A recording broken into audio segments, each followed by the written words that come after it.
The following is a talk I prepared for the Model Order Reduction Conference MORE in San Diego this year. It covers our recent work in quadratic manifolds that can be used to model latent dynamics of high-dimensional systems. A key component of model order reduction is computing low-order encodings for complex trajectories in high-dimensional space. That means we need to determine encoder functions f that take high-dimensional data points or snapshots of some full-order trajectory in R to the n and compute low-order representations, reduced states, or reduced data points in R to the r that each represent a high-dimensional state. After that, we need to be able to make use of these low-order points and extract relevant information about the underlying high-dimensional system. In our case, we seek to simply reconstruct the original state, so we seek a decoder G that takes a reduced order state and produces a reconstructed high-dimensional state. These two functions, f and g, should then work on all data points in the given and related trajectories so we can use them in model order reduction. For this, a high reconstruction accuracy is one important performance indicator, but in model order reduction there are more aspects such as structure and interpretability that we care about.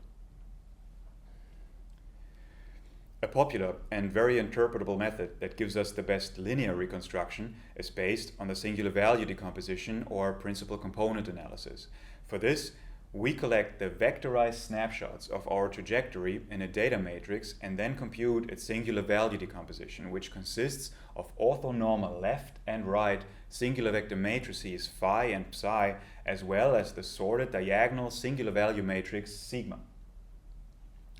Now, for the best linear reconstruction in R to the r, we create an orthonormal basis matrix V by collecting the first r left singular vectors. Then the encoder simply multiplies V transpose with a given high-dimensional data point, and the decoder is a multiplication of V with a reduced data point. And this results in an orthogonal projection onto the span of V and leads to the best linear reconstruction. While this approach is extremely straightforward, unfortunately, for certain datasets, this best linear reconstruction leads to bad results. I want to emphasize this fact using this linear transport dataset, which simply consists of a Gaussian pulse that moves through a finely discretized spatial domain. Now, if we compute the singular value decomposition and perform the reconstruction as just explained using a reduced dimension of r equals 20, we get a very inaccurate reconstruction, as you can see.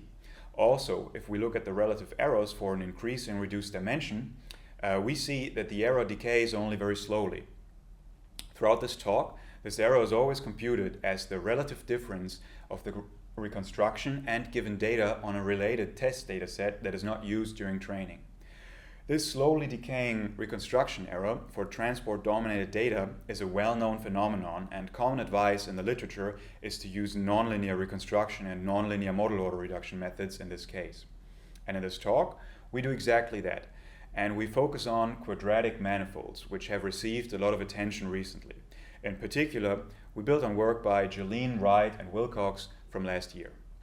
Their idea is to keep the encoder from the linear reconstruction, so the reduced order data points remain the same, but to extend the decoder with an additional nonlinear correction term. So the reduced order coordinates are fed into a nonlinear feature map H with p-dimensional output. Then these nonlinearly transformed reduced coordinates are multiplied with a coefficient matrix W and added to the linear reconstruction. This results in the reconstruction not in a linear subspace of R to the n, but in a nonlinear manifold, which can be more finely tuned to a given dataset. For the construction of that manifold, we only need to solve one linear least squares problem, and this has as right-hand side the reconstruction error of the linear SVD-based reconstruction, here shown in blue, and our nonlinear coefficient W is computed as an error-correcting addition using the nonlinear features derived from the original reduced coordinates. The feature map is fixed beforehand, and in this talk we set it to the Kronecker product with redundant terms removed, which implies the name quadratic manifolds. And if we test the performance of these quadratic manifolds on the linear advection dataset, we can observe that the reconstruction looks much closer to the given data point, and also the overall relative error is almost an order of magnitude lower. But being very excited by the general idea, I asked myself, is this the best a quadratic manifold can do, Or can we achieve an even lower error when we also modify the basis v? And I want to illustrate the problem I see with retaining the basis from the linear reconstruction using the following example, in which we want to reconstruct data points that lie on a parabola in 2D using a 1D quadratic manifold. Here, our full data matrix only has 2 rows, and its first singular vector is 0, 1. Thus, projecting our data points onto the span of V puts them on the vertical axis, and our reduced coordinates are just the second row of our data matrix S. And this reveals our problem. Points from the 2 different branches of our parabola are collapsed onto the same point in our reduced order latent space, and there's no feature map that is able to pull them apart again. Therefore, our reconstructed points will simply stay on the vertical axis, which is not a very accurate reconstruction of our parabola. On the other hand, if we choose a different basis, namely 1, 0, our points are projected onto the horizontal axis with reduced order coordinates that now stay very well separated. In fact, from these reduced coordinates, we can perfectly reconstruct the parabola using a 1D quadratic manifold because our feature map allows to simply square these reduced coordinates. So we learn from this example that while choosing the first R singular vectors for our basis leads to the best linear reconstruction, this can miss important features for the nonlinear correction term. In fact, it is now more important that the reduced coordinates carry information that can be efficiently utilized by this correction. And the final insight from this example is that we don't need to look very far when choosing this better basis, because our vector 1, 0 was simply the second singular vector. Therefore, instead of just selecting the first R vectors from our singular vector matrix, put them into the basis and call it a day, we propose to test different combinations of leading and later singular vectors to get a basis that is better suited as the linear part in our quadratic manifold.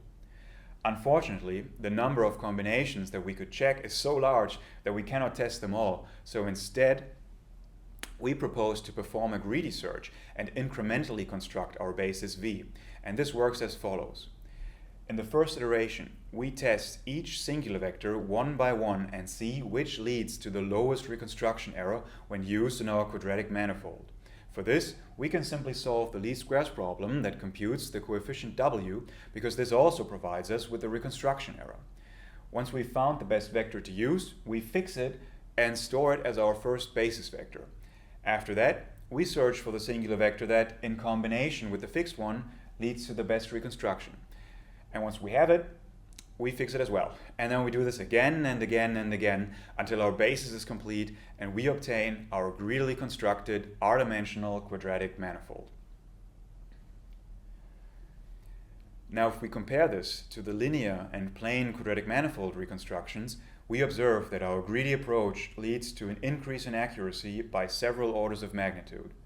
I do not want to omit recent efforts by Jeline, Wilcox, and Balzano, who designed an alternating minimization approach for constructing the basis, which also improves the relative error, but unfortunately leads to an excessive runtime, especially as the state dimension gets high. So the main features of our greedy manifold construction are that we can get an orders of magnitude increase in accuracy with only a low computational overhead. It is important to note that during this greedy search, we can exploit the orthogonality of some components of the least squares problem to drastically reduce the problem dimensions and in this way keep the costs low and, more importantly, decoupled from the full order state dimension. Moreover, we can always limit the search dimension to trade off accuracy for an even lower runtime. Our next example considers the reconstruction of a pulse signal in 2D with a state dimension in the millions. We follow the original trajectory, linear reconstruction, and a plane and greedy quadratic manifold reconstruction, all with reduced order R equals 15. And as you can see, the linear reconstruction is completely inaccurate, and also the plane quadratic manifold shows some artifacts which are not present in our greedy manifold. The reconstruction error is lower by around 8 orders of magnitude, while the runtime is approximately the same for our greedy and the plane quadratic manifolds. Next up, we show how we can train quadratic manifolds when dealing with extremely large datasets. While working on the previous results, we realized that the manifold construction can be rewritten such that it only uses components of the SVD of our data matrix S. To see this, let us permute the SVD such that all left singular vectors we want to include in our basis are in phi 1 and the remaining vectors are in phi 2. The singular values and right singular vectors are sorted accordingly. Then we can replace all known terms in our least squares problem with components of this permuted SVD. This leads to the idea that instead of collecting snapshots and build the train data matrix, we can also only evolve a truncated streaming-based SVD and process data points as they are generated in, for example, a numerical simulation. And this reduces our storage costs from scaling in the product of the full order and the number of snapshots to only scaling in their sum, and also to a drastically reduced computational cost.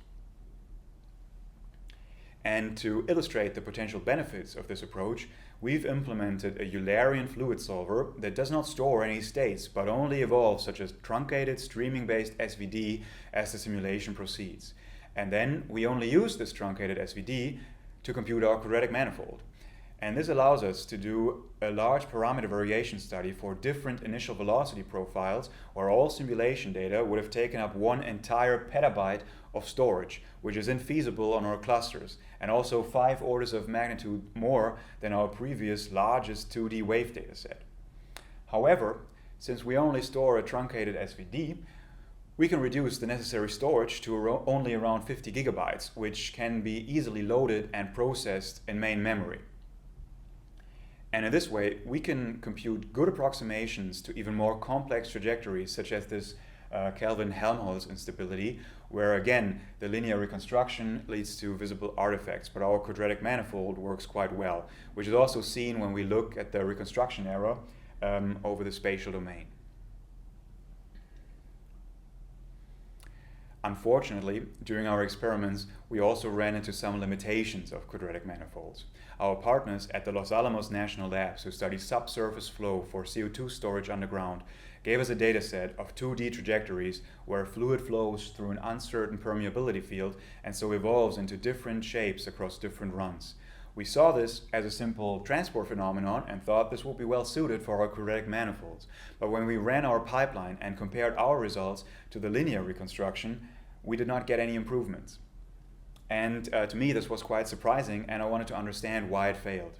Now, I do not have a simple analysis, but I want to share with you my intuition that explains why sometimes the quadratic manifold fails.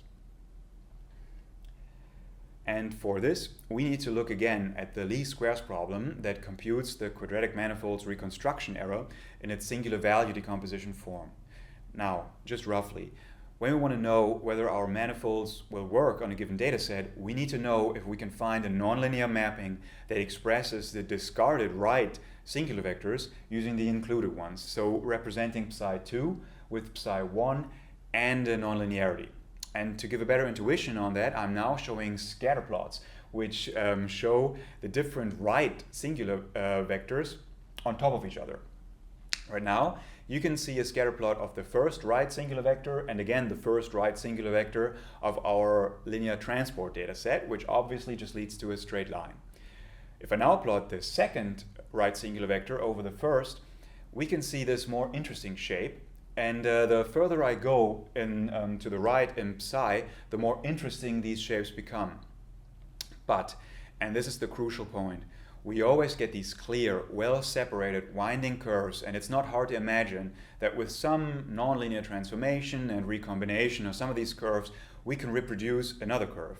In fact, there's no need to imagine this because we know that this is possible since our quadratic manifold works very well on the linear transport data set. But now, if we look at the same scatter plots for our subsurface flow dataset, we see something like this, or that, or this. So here, it is suddenly very hard to imagine that we can transform and scale and shift one of those messy balls of threads into another one. And clearly, it is hard because our quadratic manifold does not work in this case. But luckily, there are many examples where quadratic manifolds help increase the reconstruction error, the reconstruction accuracy dramatically. So I want to conclude on the positive note that using these quadratic manifolds, especially if you use our greedy construction, our experiments show that you can achieve an up to 8 orders of magnitude improvement in accuracy, scale this to data points with millions of dimensions and to petabytes of data using our streaming-based construction. The computational aspects and further results are discussed in these two preprints, and our code is available on GitHub. And with that, I want to thank you for your attention.